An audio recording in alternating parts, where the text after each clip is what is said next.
আমি রোমানিয়াতে থাকি almost 7 years. আপনার কি রোমানিয়াতে আসতে কোনো টাকা খরচ হয়েছিল? না, অনেস্টলি স্পিকিং আমার রোমানিয়াতে আসতে ওই অর্থে কোনো টাকা খরচ হয় নাই। আমি আসলে জবটা পাইছি এক ফ্রেন্ডের রেফারেন্সে লিঙ্কডইনের মাধ্যমে। কিছু খরচ হয়েছে যেটা ধরেন ইন্ডিয়াতে যাওয়া আসা করার জন্য। নর্মালি আপনি হয়তো জেনে থাকবেন যে ফিলিপিন থেকে যারা আসে তাদের জন্য কোনো টাকা খরচ হয় না। প্রিয় দর্শক, আসসালামু আলাইকুম। আমি আজকে আমার লাইফ স্টাইল ইন ইউরোপে আমি নিয়ে আসছি আরেক প্রবাসী এক ভাইকে। আমি নিজে পরিচিত হব আমার সেই প্রবাসী ভাইয়ের সঙ্গে এবং আপনাদেরকে সেই সঙ্গে পরিচয় করায় দিব। ভাই আসসালামু আলাইকুম। ওয়ালাইকুম আসসালাম ওয়া রাহমাতুল্লাহ। আপনার নাম? আমার নাম মোহাম্মদ মাইনুদ্দিন। আচ্ছা, মাইনুদ্দিন ভাই, আপনি কতদিন যাবৎ রোমানিয়াতে আসছেন? আপনি ইউরোপে কিভাবে আসলেন? আপনি এখানকার জবটা কিভাবে পাইলেন? আপনি যদি আমাদেরকে বলেন বিস্তারিত। থ্যাংক ইউ ভাই, সুন্দর একটা কোয়েশ্চেন করার জন্য। আমি রোমানিয়াতে থাকি অলমোস্ট 7 ইয়ার্স। আচ্ছা।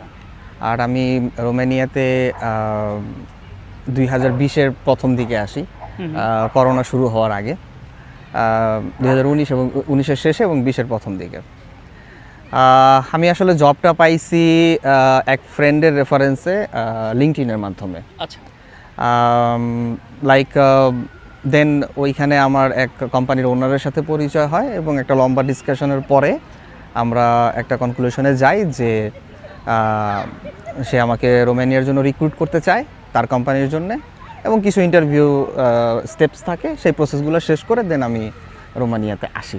আচ্ছা, আপনি যখন মানে এটা তো হচ্ছে যে আপনি একটা প্রসেস করে আসলেন, আপনার কি রোমানিয়াতে আসতে কোনো টাকা খরচ হয়েছিল? না, অনেস্টলি স্পিকিং আমার রোমানিয়াতে আসতে ওই অর্থে কোনো টাকা খরচ হয় নাই।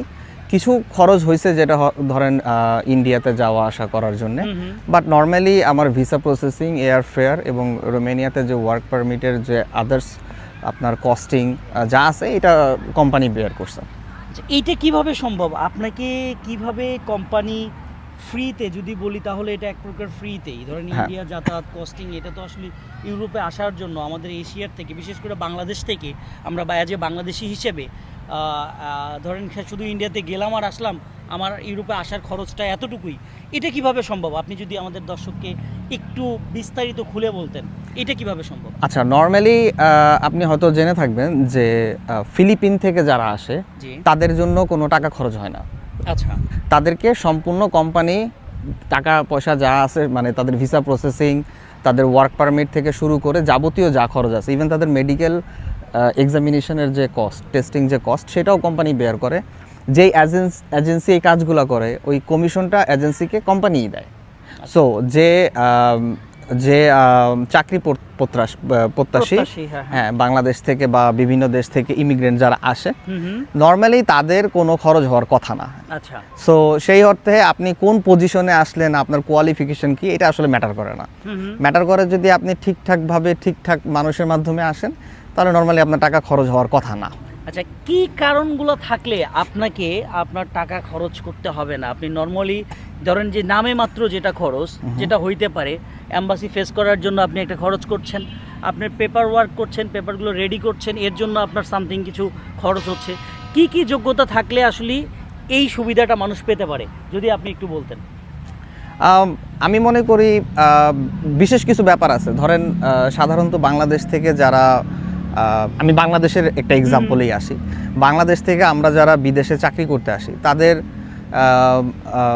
আমি বলবো মোস্টলি যারা প্রবাসী, তাদের একটা বড় অংশ বা মোস্টলি ধরেন 90%-এর বেশিরভাগ আমাদের প্রবাসী ভাইয়েরা, তারা তাদের এডুকেশন, কোয়ালিফিকেশন, স্কিলস এটা খুবই আমি বলবো নিম্নমানের। ধরেন লো স্কিল ওয়ার্কার্স, এবং তাদের এডুকেশন অনেক লো এডুকেশন থাকে। তার ফলে দেখা যাচ্ছে যে ধরেন চাকরি খোঁজা, কোম্পানির সাথে কথা বলা বা ইন্টারন্যাশনাল এজেন্সিদের সাথে কথা বলা, এই জায়গাগুলোতে তারা খুবই দুর্বল থাকে।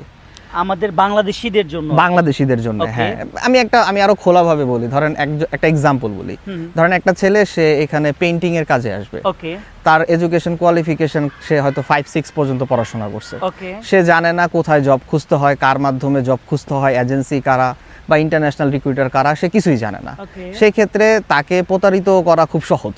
ওকে এবং বিভিন্ন ধরনের আমি বলবো মিডল ম্যান অথবা এজেন্সি, যারা ফেকভাবে আপনাকে বিভিন্ন প্রতারণামূলক কথাবার্তা বলে আপনার কাছ থেকে একটা অ্যামাউন্ট বা একটা বড় ধরনের টাকা আপনার কাছ থেকে নিয়ে নেয়।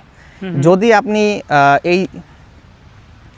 আপনি এই জিনিসগুলো আপনি জানেন যে কিভাবে জব খোঁজা লাগে, হ্যাঁ, কিভাবে আপনার ইন্টারন্যাশনাল রিক্রুটিং এজেন্সি অথবা কোম্পানি এইচআর বা ওনারদের সাথে কথা বলা যায়, আপনি যদি এটা জানেন, আপনি যদি ইংরেজিতে কথা বলতে পারেন, তাহলে অধিকাংশ ক্ষেত্রেই আপনার টাকা খরচ হওয়ার কথা না, আপনি ম্যানেজ করতে পারবেন। অনেকে আমাকে প্রশ্ন করে লাইক যে ভাই আমি কিভাবে ওয়ার্ক পারমিট নিজে করব। ওকে ওয়ার্ক পারমিট আসলে নিজে করা যায় না, আপনি চাকরিটা নিজে খুঁজতে পারেন। রাইট দেন কোম্পানির দায়িত্ব হচ্ছে ওয়ার্ক পারমিট করা। আপনি যদি ওই পর্যন্ত পৌঁছাইতে পারেন, কোম্পানির সাথে কথা বলতে পারেন, দেন বাকিটা কোম্পানি করবে। ওইটাই নিজে ওয়ার্ক পারমিট করার মতো আর কি। সো এইটাই মেইন বিষয়, যে আপনি যদি সঠিকভাবে বা সঠিক মানুষের গাইডলাইন পান, তাহলে আপনার খুব অল্প পরিমাণে টাকা খরচ হওয়ার কথা।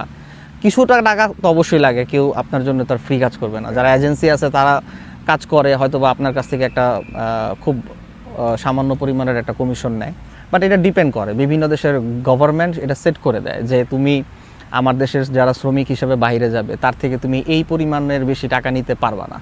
এটা আমাদের বাংলাদেশেও সেট করা আছে, বাট তারপরেও দেখা যায় আমাদের একটা বড় অ্যামাউন্ট খরচ করতে হয়।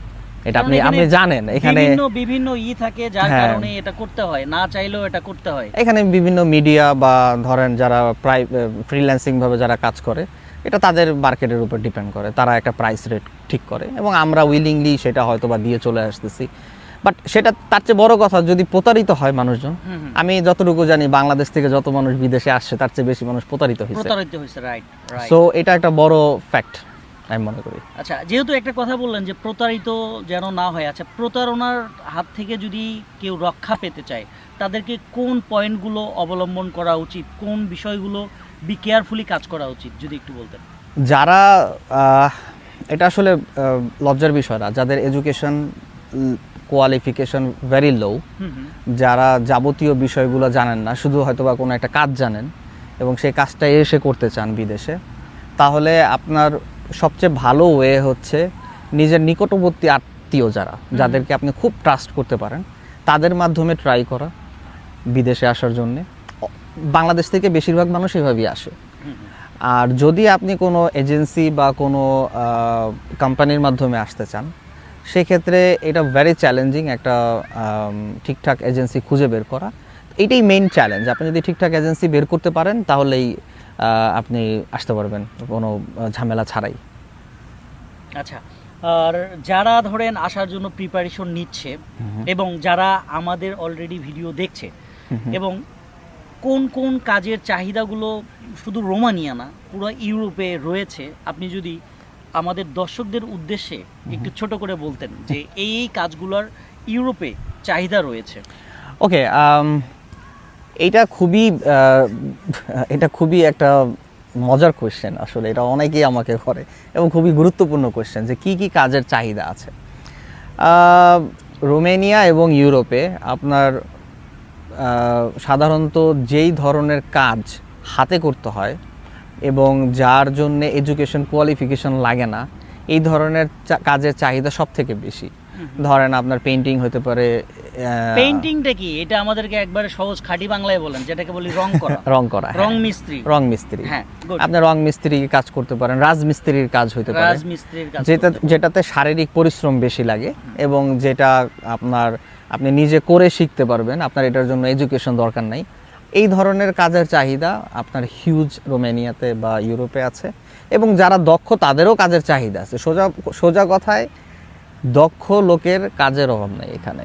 মানে আপনার যদি যে কোনো কাজের উপর ভালো দক্ষতা থাকে, হ্যাঁ, তার মানে আপনি এখানে পারফেক্ট। আমরা বলতে পারি। হ্যাঁ, আপনি এখানে জবও পাবেন, আপনি এখানে একটা ভালো স্যালারি বা একটা আর্ন করতে পারবেন। প্রিয় দর্শক, আমি বিগত অনেক ভিডিওতেই এই জিনিসটা আপনাদেরকে বোঝানোর বা বলার চেষ্টা করেছি যে আপনার যদি ন্যূনতম কোনো দক্ষতা থাকে, এটা ন্যূনতম না, এটাকে হাই স্কিল দক্ষতা বলতে হবে, যে আপনার যদি হাইলি কোনো দক্ষতা থাকে, সেটা হইতে পারে আপনি কার্পেন্টার, মানে যেটাকে বলি যে রং মিস্ত্রি, কাঠ মিস্ত্রি, রাজমিস্ত্রি, এক কথায় অল ওভার যা হোক না কেন, যে আপনার যদি কোনো ভালো দক্ষতা থাকে তাহলে আপনি ইউরোপের যে কোনো দেশে আপনি সুন্দরভাবে আপনার জীবনটা সাজায় গুছায় নিতে পারবেন।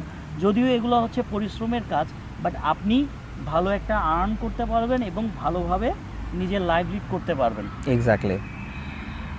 যাই হোক, আজকের এই ভিডিওটা আর আমরা লং করব না, আপনার কাছে আমি পরবর্তীতে আসবো, কারণ আমি যতটুকু জানি যে আপনি একজন ইঞ্জিনিয়ার।